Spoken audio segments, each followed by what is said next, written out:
हुजूर ने फरमाया एक शख्स था, मुझे शुबह है तुम पे ऐसे शख्स का।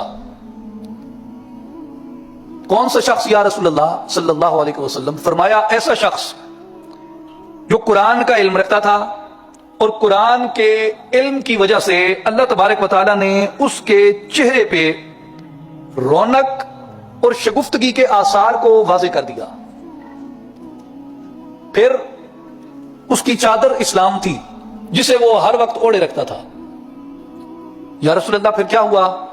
मेरे करीम आका ने फरमाया फन सलख मिनहु व नबदहु वराआ ज़हरिही, वो उस चादर से निकल गया और उसने उसे अपनी पीठ पीछे फेंक दिया।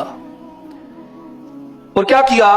तलवार लेके अपने पड़ोसी को कत्ल करने चढ़ दौड़ा। इल्जाम क्या था? अपने पड़ोसी को क्यों मारना चाहता था? अपने पड़ोसी पे तलवार क्यों सौंत ली? अपने पड़ोसी का दुश्मन क्यों बन गया?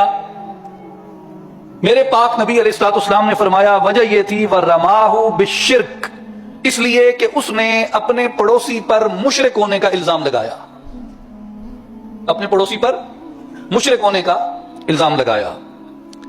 काला कुल्तु या नबी अल्लाह अय्युहुमा औला बिश्शिर्की अल मरमिय्यु अमिर रामिय्यु। हजरत हुज़ैफा रज़ियल्लाहु तआला अन्हु अर्ज करते हैं, मैंने अर्ज की या रसूलल्लाह सल्लल्लाहु अलैहि वसल्लम, इन दोनों में शिर्क का ज्यादा मुस्तहिक कौन था?